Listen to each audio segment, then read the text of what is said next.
자, 마큐니 앞부분을 보면 이렇게 눈처럼 생긴 부분이 있습니다. 여기가 바로 초음파 센서입니다. 이렇게 생겼습니다. 자, 우리 소리는 높낮이가 있습니다. 그죠? 도레미파솔라시도 이렇게 높낮이가 있는데 낮은 음에서부터 높은 음까지 계속 올라갈 수가 있겠죠? 자, 그런데 우리는 소리의 주파수라는 것은 뭐냐 하면 소리가 1초에 진동하는 횟수예요. 1초에 한 번 진동을 하면 1Hz라고 합니다. 두 번 진동하면 2Hz 이렇게 되겠죠. 그러면 진동하는 횟수가 더 많아질수록 소리가 고음이 돼요. 높은 소리가 나요. 그런데 인간이 모든 주파수를 다 들을 수 있는 것이 아닙니다. 인간은 약 20Hz에서 2만 헤르츠 정도 사이에 들어오는 요 음역대만 들을 수가 있어요. 그래서 인간이 들을 수 있는 소리의 음역대라고 해서 가청 주파수라고 합니다. 자, 20Hz보다 낮은 게 초저주파이고요. 그 다음에 2만 Hz보다 높은 굉장히 고음이죠. 이것은 초음파라고만 합니다. 한번 비교를 해볼까요? 인간이 들을 수 있는 20Hz보다 낮은 주파수, 초저주파. 인간은 들을 수가 없지만 코끼리 들을 수가 있대요. 그 다음에 얘는 누굴까요? 두더지입니다. 두더지 같은 아이들은 굉장히 이렇게 낮은 음도 들을 수가 있다고 합니다. 그 다음에 우리가 들을 수 없는 2만 헤르츠에서 저기 4만 헤르츠 정도의 범위, 개와 고양이는 들을 수 있대요. 그죠? 그 다음에 여기 좀 대단한 아이들이 있어요. 저기 16만 헤르츠 정도까지 돌고래와 박쥐들은 굉장히 고주파인데 이 아이들은 이런 소리들을 들을 수가 있답니다. 우리 인간은 절대 들을 수가 없는 소리입니다.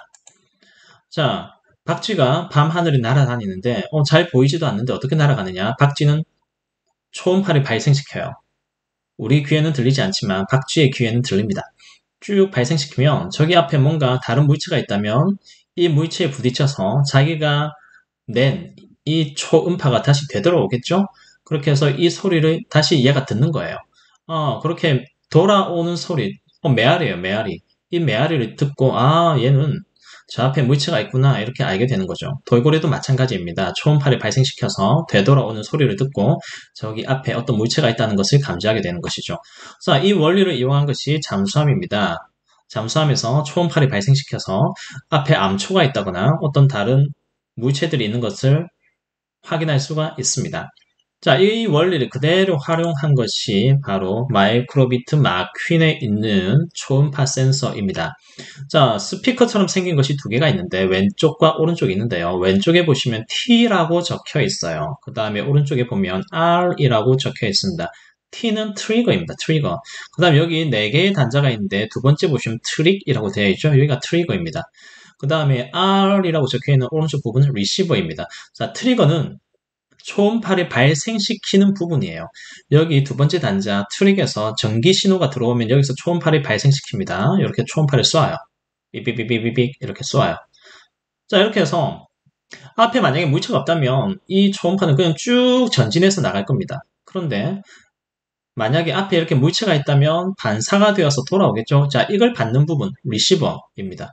그럼 여기서 리시버에서 소리가 감지되면 여기 에코 요 부분에서 이 신호를 받아들여서 전압을 발생시켜서 전류를 흐르게 합니다. 그러면 여기서 이렇게 전류가 흘러오면 저기 앞에 뭔가 물체가 있구나 이렇게 알게 되는 거죠. 그래서 초음파를 발생시켜서 물체에 부딪혀서 이 부딪힌 초음파가 다시 돌아올 때까지의 시간을 재면 우리는 소리의 속도를 알기 때문에 시간을 재면 여기 있는 물체까지 거리를 알 수가 있는 거예요. 이게 바로 초음파 센서의 원리입니다. 코드를 짜기 전에 알고리즘을 간단하게 먼저 생각해 봅시다. 앞에 벽이 놓여 있습니다. 그리고 마퀸이 있습니다. 프로그램이 실행이 되면 일단 이 마퀸은 앞으로 직진을 해서 쭉 갈 겁니다. 가면서 뭘 해야 되느냐? 계속 앞에 있는 장애물과의 거리를 측정을 해야 됩니다. 그렇게 하다가 적당한 거리가 되었을 때 더 이상 가면 안 되고 일단은 멈춰야 돼요. 적당한 거리가 되면 일단은 멈춥니다. 그리고 나서 얘가 왼쪽으로 돌지 오른쪽으로 돌지 둘 중에 하나 방향을 정해서 돌아야 돼요. 그렇게 돌아가지고 다시 이렇게 가야 됩니다. 그죠? 그럼 어느 방향으로 돌까? 왼쪽과 오른쪽 중에 그걸 우리가 정하는 것이 아니라 이렇게 하겠습니다. 자, 이렇게 생각을 해보죠. 두 장의 숫자 카드가 있습니다. 자, 여기는 1번이 적혀 있고요. 여기에는 2번이 적혀 있습니다.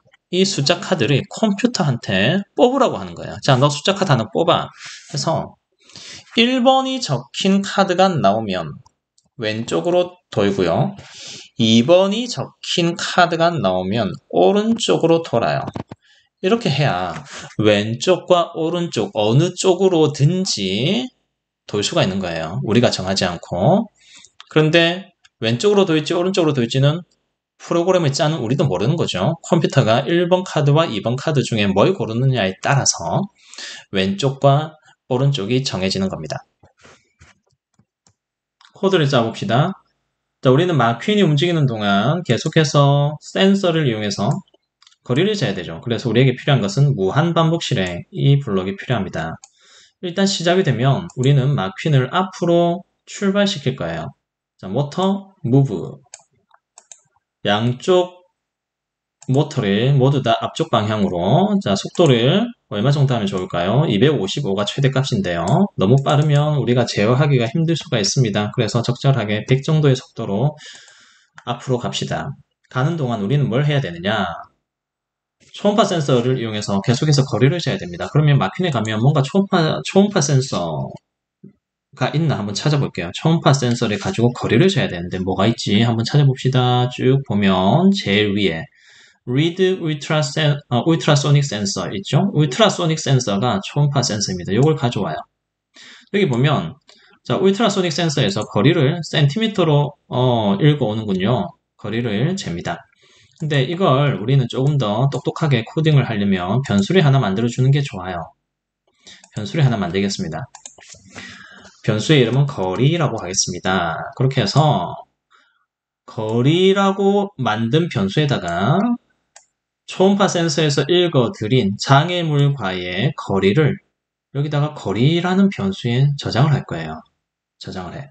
자, 그렇게 하고 나서 이 거리가 장애물과의 거리가 멀 때는 그냥 쭉 앞으로 가면 되는데 어느 정도 가까이 들어오면 일단 멈춰야 돼요. 그죠? 멈춰서 왼쪽으로 갈래, 오른쪽으로 갈래 결정을 해야 됩니다. 자, 그러면 조건이 필요하네요. 만약 뭐뭐 하면 그죠? 만약 뭐뭐 하면 조건이 필요해요. 이 조건 안에는 어떤 거리 안에 들어오면 멈춰 이렇게 할 겁니다. 그러면 자, 역시 논리로 가셔가지고 비교 연산자가 필요합니다. 자, 우리 변수에 거리를 저장해 두었죠. 이 거리가 아까 센티미터였는데 어느 정도 들어오면 멈추면 좋을까요? 한 5cm 정도. 그죠? 5cm면 조금 더 가다가 부딪힐 수가 있잖아요. 그죠? 벽에. 이거는 여러분들이 코딩을 해보면서 적절한 거리를 찾아주는 게 좋습니다. 5cm 이하가 되면 자, 일단 멈춰. 야, 마퀸, 너 일단 멈춰. 스탑. 모터 스탑. or stop. 이렇게 해야 됩니다. 일단 멈춰가지고 좀 생각을 해봐야 돼요. 왼쪽으로 갈래? 오른쪽으로 갈래? 자, 일단 자, 한 1초 정도 멈춰가지고 1초 줄까요? 시간을 1초 정도 멈춰가지고 왼쪽 갈래? 오른쪽으로 갈래? 생각을 해야 되는데 그럼 왼쪽과 오른쪽 조건이 두 개네요. 자, 논리로 가셔서 자, 또 조건문에 가져와야 됩니다. 근데 어떻게 한다고요? 우리는 컴퓨터한테 1과 2의 두 개의 카드가 있는데 그 두 개의 카드 중에 하나를 뽑아라고 할 거예요. 그렇게 해서 저 두 개의 카드 중에 하나가 1이 된다면 왼쪽으로 돌고요. 2가 된다면 오른쪽으로 돌 거예요. 자, 그럼 카드 뽑아. 어디로 갈까? 저희 계산에 가서 보시면 자, 정수 랜덤 값이 있습니다. 요걸 가지고 와요. 요걸 이렇게 쏙 가지고 와가지고 자, 우리는 1부터 2까지 1과 2의 두 장의 카드가 있는데 그것 중에 하나를 뽑아. 그렇게 해가지고 그게 만약에 1이야? 그러면은 왼쪽으로 돌아. 하고요. 그 다음에 밑에 플러스 버튼 하나 누르세요. 이 값이 네가 뽑은 값이 2야? 2야? 그러면 너는 오른쪽으로 돌아 이렇게 할 겁니다. 그럼 밑에 블럭은 또 다시 필요 없으니까 마이너스해서 없어요. 그럼 요거 두 가지 조건이 됐죠? 자, 첫 번째 조건은 왼쪽으로 도는 겁니다. 왼쪽으로 돌면 자, 모터가 어떻게 돌아야 될까요? 왼쪽 바퀴는 반대로 돌아야죠.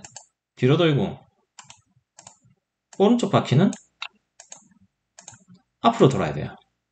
그죠? 한번 머릿속으로 해보세요. 왼쪽 바퀴가 뒤로 돌고 오른쪽 바퀴가 앞으로 돌면 제자리에서 왼쪽으로 회전을 합니다. 스피드는 똑같이 하겠습니다. 제자리에서 100,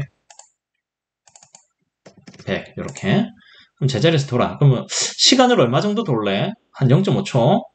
자, 시간을 줘야 돼요. 도는 시간을 줘야 됩니다. 일시중지 이거는 자, 저번에도 한번 설명을 했는데요. 일시중지는 앞에 명령을 받아들이고 나서 그 다음 명령을 받아들일 때까지 걸리는 시간이에요. 즉, 앞에 명령을 0.5초 동안 실행해 이런 뜻입니다. 그러니까 0.5초 동안 제자리에서 왼쪽으로 돌아 이런 뜻이에요. 자, 그러면 1번 카드를 뽑았을 때는 왼쪽으로 돌고요. 그 다음에 2번 카드를 뽑았을 때는 오른쪽으로 돌 거예요. 그럼 위에 걸 반대로 만들어주면 됩니다. 복사해서 집어넣겠습니다. 이번에는 left 바퀴가 앞쪽으로 돌아야 돼요. 그죠? 그 다음에 그대로 복사. 그 다음에 오른쪽 바퀴는 뒤로 돌아야 돼요. backward.